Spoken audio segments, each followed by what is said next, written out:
Hey everyone, tonight on the A Zone we will be discussing cadence, major match selection, and how to practice a drill. So I think most of us have probably heard the term cadence used when discussing shooting, and you'll hear someone talk about, in this drill you can work on your cadence or things like that. And as far as I understand it, it refers to timing your shots with some, I think, like predetermined time. And it's seems to be normally based on like sound and like the actual splits on a timer, and that's like kind of the driving part of that. So have you guys heard that term before, and what are your thoughts on that? Not everybody at once. I forgot your question.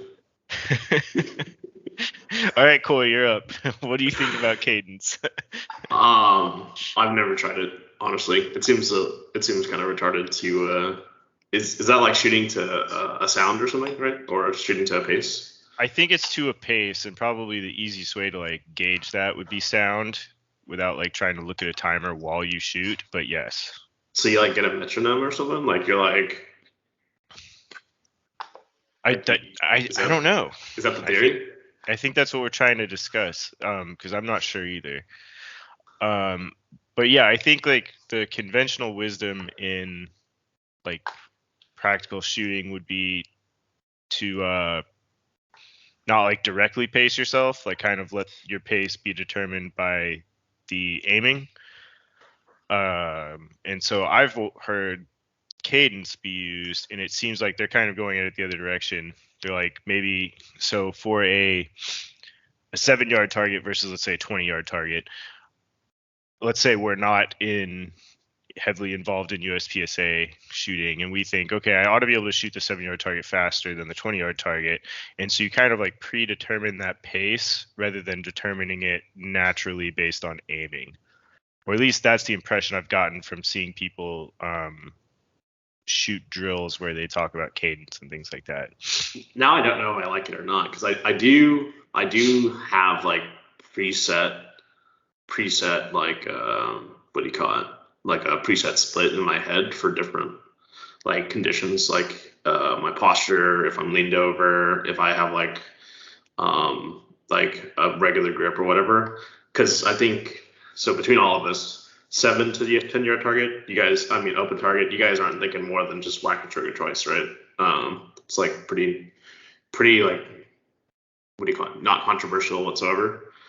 Yeah. But that number starts to die down as you get like higher target difficulty, or if you're doing something weird, like your shoulders are bladed off, or you're leaned over or something like that. But I've never called it cadence. It's measured, like I start with like the baseline of like what I'm trained up to, and then it's like, okay, well, if some weird stuff is going on, then the aggression just goes down. But I've never considered it like, oh, I shoot like through a stage and I'm like, yeah. So that's an interesting point. So when you're talking about like you see that target in a match and you're trying to figure out how to shoot it, type thing. So at least for me, like in that situation where it's like, oh, normally a 10-yard target, I could just hammer on that. But like, let's say there's a little bit of a lean or something like that where I maybe can't. I still don't think I personally think of it as like, what pace should I be shooting that at? I think I'll go there and I'll maybe know that depending on the target, I'll know that I shouldn't shoot it predictively. I should shoot it reactively. But I still don't think I think of a pace. I think I just like shoot it when I feel like I've aimed appropriately, like for the second shot specifically. I'm not sure really how to explain it. I guess there's like, when I say pace, there's like varying degrees of predictive shooting that will happen versus I aim every shot, if that makes sense. Yeah, like you're not necessarily seeing a sight picture for the second shot, but you may not also be pressing the trigger as fast as possible. Right. Yeah, I know what you mean. That's interesting. What do you guys think? I mean, if you look at the Ben books, and the later ones, he has predetermined times for double speed at various distances, and that can be interpreted as a cadence because it's a predetermined time, and that's used to not so much get you used to shooting at a certain pace, I think, but more like to get your shooting fundamentals and your grip able to support that pace. That's kind of like a baseline or benchmark you should achieve if you have solid grip and trigger control and all that good stuff. But as far as using it, like using a predetermined timing or cadence in your shooting when you look at a target, I don't think that's actually done like live. You could be shooting a bill drill and not all your splits are going to be the same based on the feedback you get from the gun. How it recoils in your hands, what your sights are doing. There could be in one of those shots where your grip has loosened or your elbow position has changed and your sights going and no longer going vertically up and down. So you have to adjust your timing in order to compensate for a poor grip or something. Yeah, that makes a lot of sense to me. Any thoughts, Matt? I've experimented with cadence a little bit here in the past, just like trying to figure out what I'm capable of at varying distances. So like 7, like let's just say averaging an 18 split for a Blake drill kind of thing, or like messing around with something like that. I've messed around with a metronome. Like I'll have, let's just say I'm wearing earmuffs, right? And then I'll have an earbud that's got like a metronome playing at, I don't know, 110 beats per minute, something like that. Just kind of experimenting with, all right, hey, this is the level of consistency I can achieve at like 7 yards, 15 yards, 25 yards, that kind of thing. I mean, there's a couple of drills that do like it works on cadence, but necessarily shouldn't be used as an end all be all. For example, if anyone has heard of the Tim Herron barrel drill, all splits have to be within 0.05 seconds of each other. So, could you explain the barrel drill for people who don't know what it is? So if you want the diagram, ask Tim Herron for it. Otherwise, it's you got 2 double stacks of barrels that kind of act as vision barriers, and then 3 targets behind that. You start on one side, and you get to take all the time you want on the draw. But every single split time has to be like but within 0.05 seconds of the original split time. And it's all just one shot. Each target transition to the centers between the barrels, switch over to the other side and that you haven't been on, and it's kind of just something to play around with. Hey, what kind of level of consistency can you get on transitioning both with targets and also moving around between, I guess you could call shooting areas. Does that paint a general idea? Yeah, that makes sense. That reminded me of when I was like new to shooting, and I was getting some tips from like the local master guy. Talking about Ryan here. I did use cadence one time and one time ever. He had me shooting at like a steel array. And he was just like, no matter what, I'm gonna like bang on this like 55-gallon drum. You have to shoot. You have to shoot when I hit the drum. And it was interesting as a beginner because I think it's touching on that thing you're talking about, Matt. Like as a beginner, you don't really have a sense of what's possible. So I'm like, why would I shoot the gun if I don't like let the sights come to rest and it's like extra jacked up because you're a beginner, right? And you don't know how to transition well. Like you're either too slow or too fast or too rough or whatever. But after doing it like for, I don't know, like less than a minute, it was like, oh, actually I'm a god. I can shred. Cadence is cool. That lasted for all of like 5 minutes and I was like, cadence is stupid. Yeah. I mean, like the way I kind of treat cadence is figuring out what I'm capable of at distances, and then also switch up your target difficulty if it's like a tuxedo or like a half partial or something at 25 yards. And I think that goes back to the whole doubles drill. Like for most people, the shooting standards on doubles are way faster than anyone would shoot at a target at any of those given distances. Like how many of you when you were first starting decided to shoot 35 splits at 25 yards? That's not something you would do unless like someone told you it was possible or someone showed you it was possible. When we all first started, I'm pretty sure all of us took like 10 years to fire 3 shots at 25. So I think Cadence gets you to a point where you learn what can be done with the gun, and it helps you train at the speed and work on a technique to support the speed, rather than trying to gradually, speed up and somehow get more accurate at the same time. Yeah, I think that's where I'm at with it. The only time I've ever used anything resembling Cadence was on double drill, and it was like, all right, figure out what a 18 split sounds like, and then just make sure I'm shooting 18 splits. And then, when I started, the sights are all over the place. They're bouncing around like crazy. And it's like, okay, just keep shooting 18 splits. Don't change that. And then figure everything else out to, start to shrink the group size.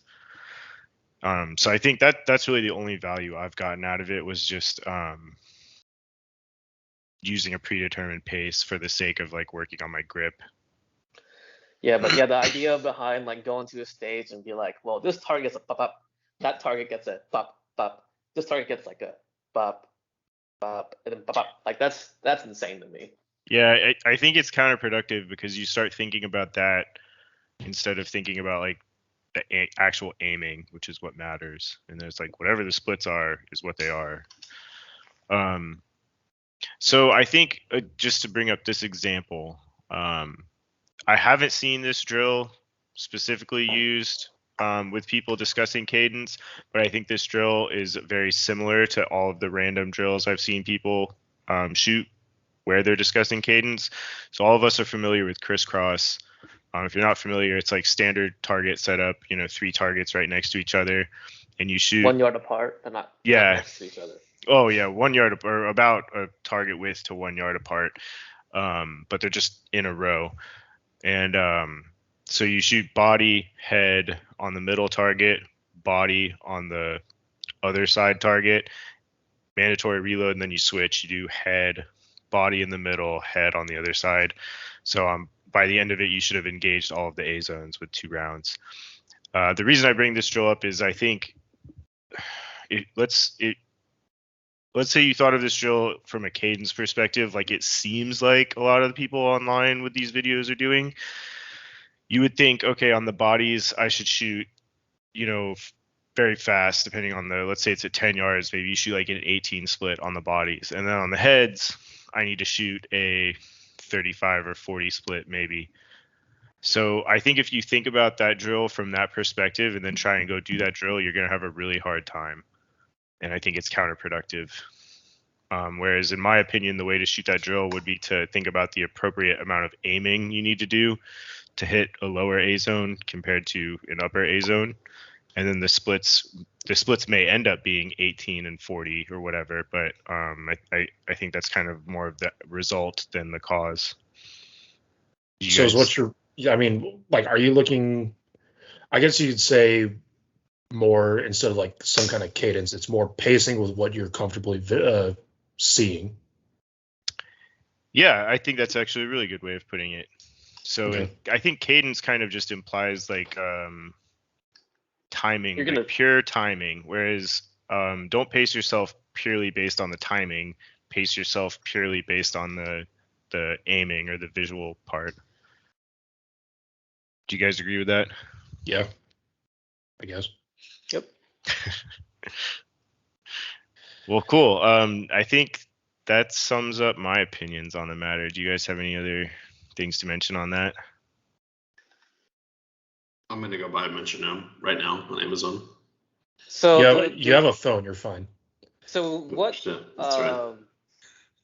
Like, do you do like cadence in 4/4, or do you do it in like 3/3, or like it's like in triplets? Like I don't.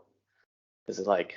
Well, if you're listening to Led Zeppelin, then it needs to be in 6/8 time. But otherwise, it's all whatever beats per minute is kind of how you treat cadence.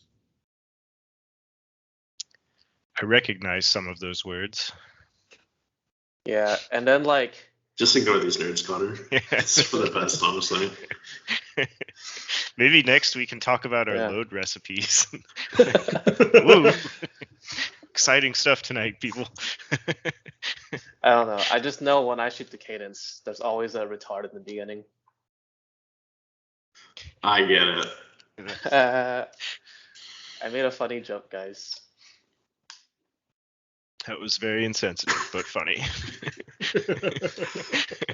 Okay. I think we've summed that up. Maybe if you're someone who spends a lot of time working on Cadence, maybe consider changing it up a little bit. So next up, this is a listener question. I think we've actually gotten a few listener questions on this one. So it's regarding major match selection. Go ahead. Listeners? No, it was actually the same person asked it 3 times. I think one of our 3 listeners got tired of us ignoring them, so it was me. But so major match selection. So the way I what do you pick guys major do? matches basically is if my friends are going, I'll go too. It's a good way to do it. That's pretty much what it takes for me. All right, well, I'll go next. So I also heavily take into consideration where my friends are going. So I like to obviously shoot with my buddies, just like everybody else. I also consider like the timing of the match. So it's like really, if it's really early in the season, I know that I'm gonna have trouble being trained up for it. So I might try to avoid that, with some exceptions depending on location and things like that. So next up, I also have location.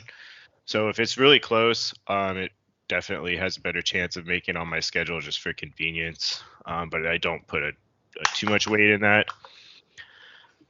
Also quality of match. Like I know there's some major matches that are known for putting on like really fun stages and having like really good, a well-run event. And so that definitely helps. And also the amount of competition in the division that I'd like to shoot, or divisions, if there's like, I might shoot production or carry optics. So usually carry optics always has heat, but those are all deciding factors for me. What about y'all? I'm gonna go against the grain on this one. I actually do not care if anyone I know goes to shoot a match. Rude. I'm sorry guys. I mean, I care now. Because I moved away, so now like whenever my friends are at matches, I'll try to squad with them. But before I moved away, I honestly could not care if my friends were at matches. I mean, I care, but it's like I can't remember who said it to me, but somebody we shoot with was saying, we shoot with these idiots all the time. Why would you get a major and shoot with them some more and just go find somebody else to kind of like observe, study, whatever. And so that's kind of the concept I've subscribed to. I've had a chance to shoot with a lot of like people you observe and study. I mean, it's pretty rare, I guess. I mean, shooting's not too big that you don't know these people, but like I've had an opportunity to shoot with a lot of like open limited super squad people, just not all together because I'm not on the super squad, but just like one off at like different major matches, and it's been really interesting to see their like habits or their behaviors around shooting the match, actually shooting the stages, and then doing things at the match, and then kind of the process, the process around everything around doing USPSA stuff. I mean, that's actually a really good point. You see your friends all the time. I don't need to watch Connor, break down a stage. I've seen Connor break down a stage, 100 times. It's not going to help you. I'm pretty bad at that. So just don't watch me. But yeah, I think that's a good point. I've actually met, even just from like a purely like meeting fun people and not like observing high level guys. I've met a lot of new friends at major matches as well. So that's always fun. And then, of course, the people that you may be aware of that are really good, but you don't know yet. It's fun to squad with people like that.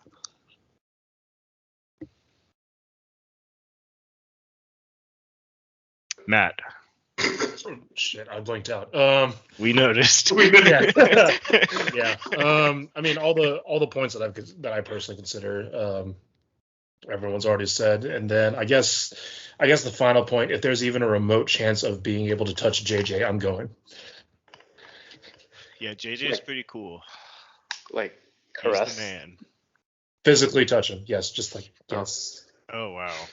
Okay. The dude's definitely on social media a lot. I've never shot with him. Don't even know him. I met him first time ever at Nationals, and I'm like, hey, I'm Koi.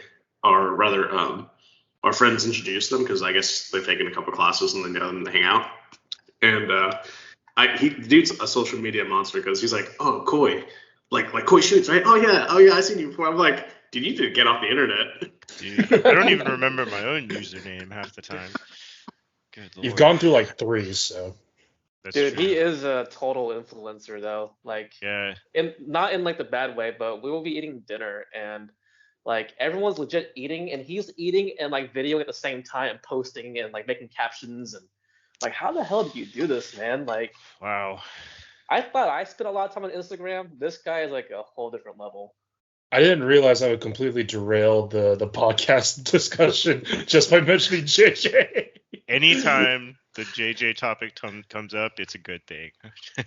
No, it's kind of cool though because a lot of the like Instagram influencers that you see are like, not very they don't overlap very much with competition shooting. So I guess like it's kind of cool to have one of the best competition shooters ever be that popular. Because I mean, like people that like have no knowledge of USPSA whatsoever will like follow JJ and stuff. So that's pretty cool. Yeah. But I mean, like, so I guess I recap. I guess the major match selection. So like, historically have there been good stages all around? Are the known names of ROs that are going, like who's there?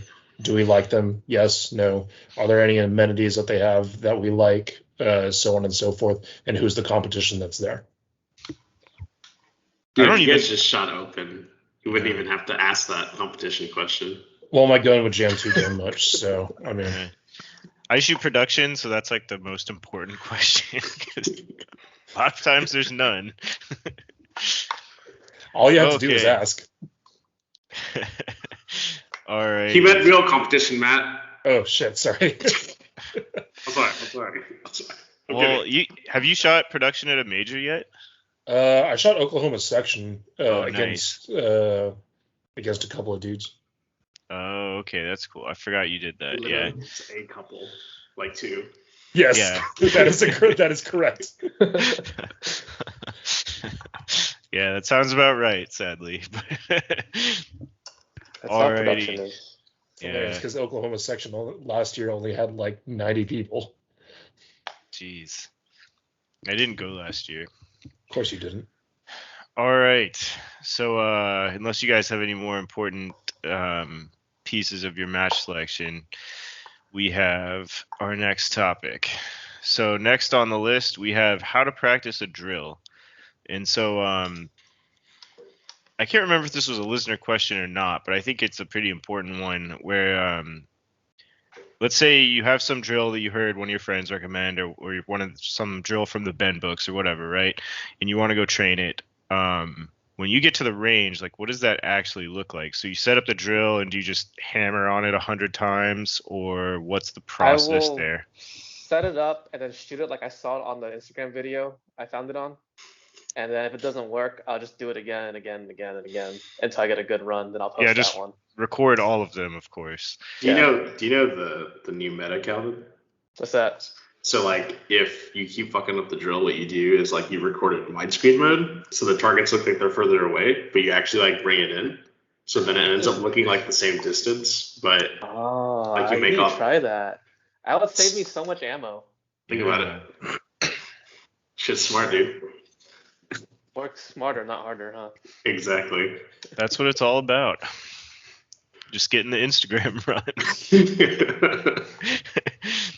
But okay, so in all seriousness, what do you guys do? Because I think that, and I'm trying to remember back a few years ago when I first got started, and I think having this question answered would have actually been really helpful because you find yourself at the range and it's easy to just try and swing for the fences 10 times in a row and see if you can make those goal times that are in the book. But is it really productive to do that? And then, if it's not, what's the most productive way to approach a practice session? Damn it. I feel like that was a loaded question. I definitely put the par time right on the GM goal time. Like this is same. I used to not practice class priors, but now I'm like, fuck it, let's get that G card, boys. So like I set up the actual class prior like in my fucking living room, and I'll set it on the GM time like plus 10% with alphas, and then I'll dry fire to that. And I guess I do that because I don't want to like try to track up to the right pace, because that's going to be kind of impossible. Versus like get the pace and then work out the tension. Mm-hmm. And I think I've actually recently, I probably wasn't, I was a little skeptical about that approach maybe like in the past year, but I think recently I've come around and like definitely seen the value in doing that. But I think you also kind of have to be careful doing that. Like all of us, I think, are at a point where we can do that safely, and we'll actually, get the pace and then figure out the rest. But I also think if you have to be careful doing that, because if you just find yourself, setting a goal time that's like effectively impossible for your current skill level and then just swinging for the fences on it, I think you're kind of just like looking for a home run, but you're not actually practicing. Does that make sense to y'all?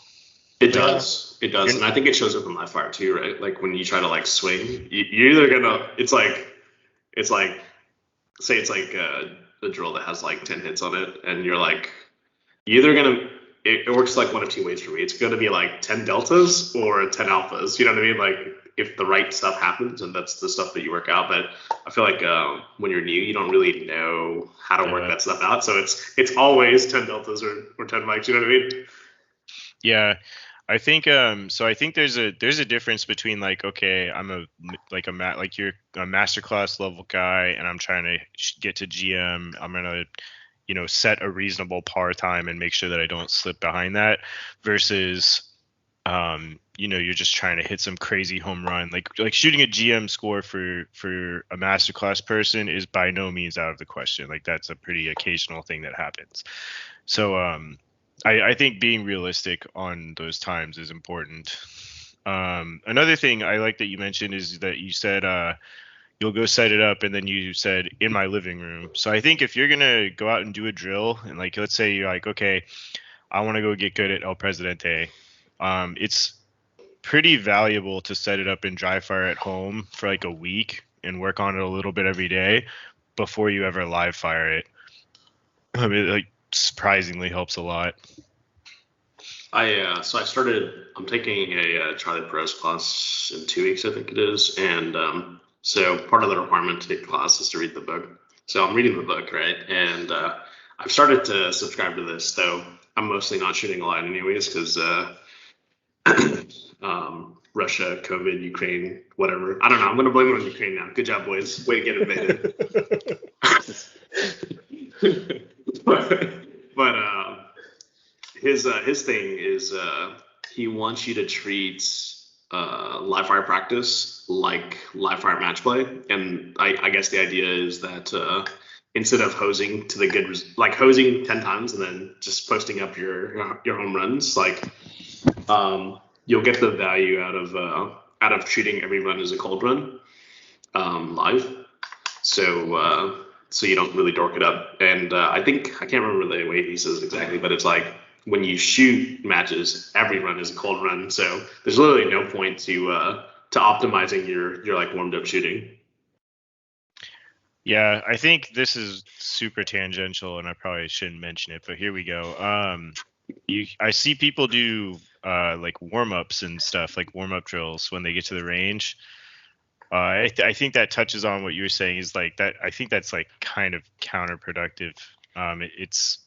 It's super valuable to have that cold run, that first run when you get to the range, and I definitely wouldn't want to waste it on something that like is some random little warm up that doesn't matter. Like it's a nice assessment. It depends on what your goals are. So let's say you do have this El Pres that you're trying to do, and your goal is just to do it within the goal time you've set. I don't really have a problem with the whole warm up thing, and trying to shoot it cold might not be like in the long run at the beginning won't be that big of a deal. It's just learning all of the individual skills it takes to do the drill. So like the turn draw, that is like one element of it. Hitting the alpha at whatever distance it is, 10 yards. Yeah. And then transitioning from each target to each target, and then the reload. And what you'll have people do is they'll slam the drill a few times and like do it one after another and just keep on doing it. A more beneficial way to practice it, if you're just learning all the parts of the drill, is to actually physically do each individual portion separately.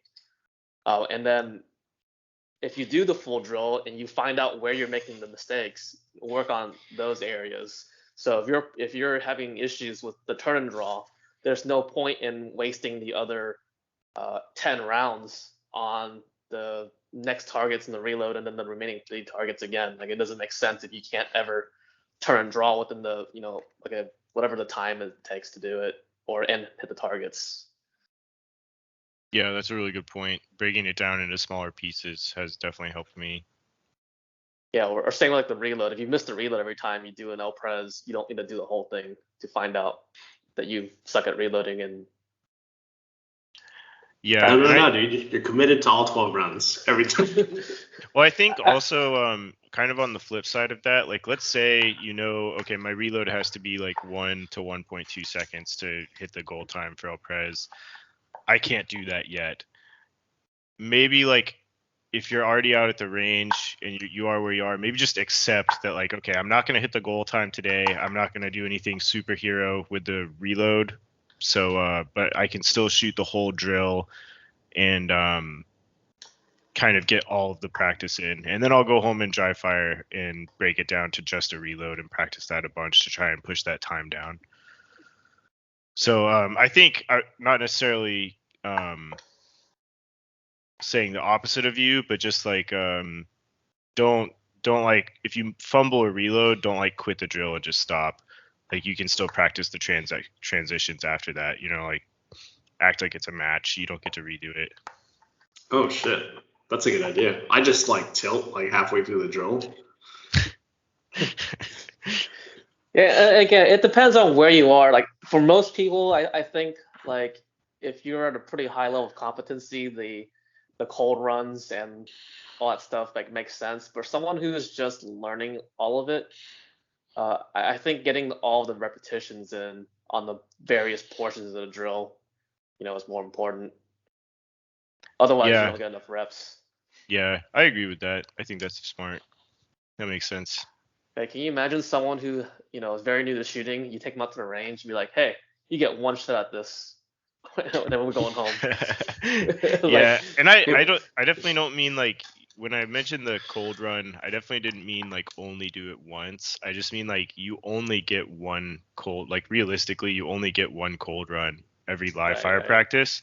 So just use it as an assessment. And if you mess it up, like I do that all the time, just mess it up, just make note of it, see what happened, and like, okay, don't have it down quite as good as I want to yet, keep practicing. And then, actually continue practicing. So one thing that popped into my head that I didn't realize for a long time was like scoring in aggregate. And that's not my idea, but I have stolen it from whoever said it first. And it's like you run the drill like, I don't know, 3 or 4 times, and then you go look at the targets and you look at the times each time, but it's not like you don't like hang your hat on the individual run. You just kind of like make note of what's happening. Because like everybody might miss the draw a little bit one time, or everybody might fumble or reload a little bit one time. So you don't necessarily want to get hung up on like one individual mistake. You want to look for trends that are happening consistently, and that'll give you a hint at what you need to work on more. So to give an example, I've worked on Crisscross a lot in the past, and one of the things that I have a habit of doing is on the, I guess, second string of it, where you go headshot, body, headshot. On the middle body target, I like over transition diagonally down. So I'll shoot like Charlies and Deltas down into the right as I come off the head box.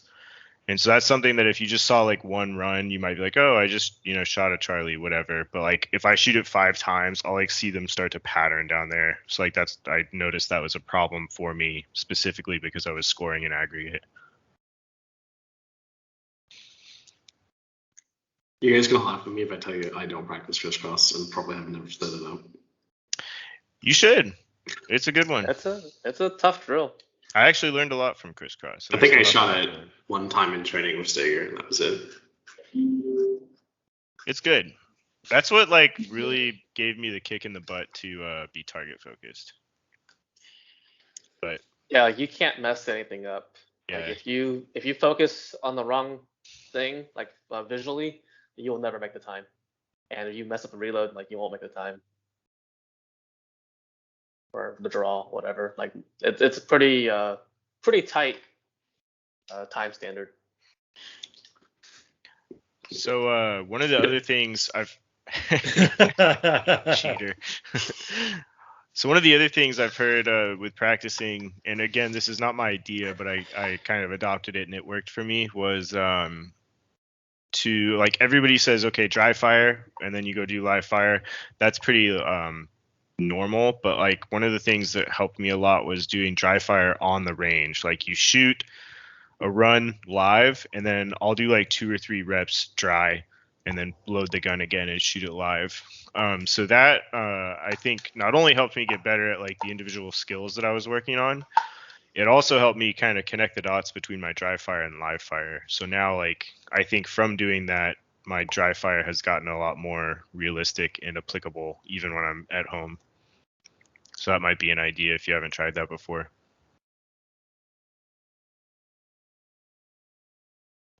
I do, but it's involuntary. All right. Any other thoughts on practicing a drill effectively? Yeah. Well, I guess I haven't talked about how I practice a drill. So like what I'll do is that again treating it like a cold stage kind of thing, right? I'll give myself like a 2-minute walkthrough as opposed to like in a match you have like a 5-minute walkthrough when you're with a full squad. Maybe you only have like, I don't know, maybe a minute and a half effective walkthrough, but like I'm trying to process everything dry, gun in hand, that kind of thing. I'll run the stage live. Score hits, everything hit factor, and then figure out, all right, hey, this is what I saw, or I felt this was off. So I'll make note of that, and then I'll practice it dry. And then I'll take a note from, I think Juanzik and Andreas Yankopoulos do this thing where they'll pick specific shots or one shot within the drill that they'll do live, and then the rest of it dry. Break that down, run the drill live, and then figure out what other things are messing up here and there, and then have like one final run at the end of the practice session. Yeah, that's interesting. I know one time practicing with you, and I think Calvin too, we did the whole like only shoot 1 or 2 shots from the entire drill, and the rest of it you just like aim. And it was definitely interesting. I probably will experiment with that more if I can remember to. It's a way to save ammo. Yeah, for sure. Especially in today's trying times. Well, cool. Any other thoughts on how to practice a drill?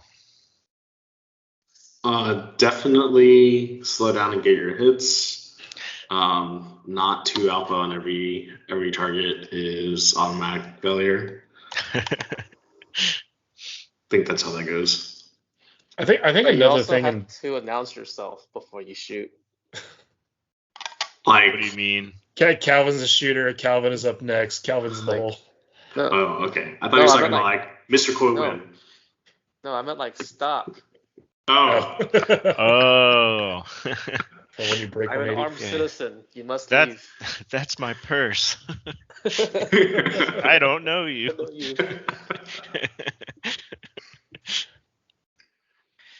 Alrighty. Cool. I think that wraps it up, guys. Good job. Thanks everyone for listening, and stay tuned for next time. Yay!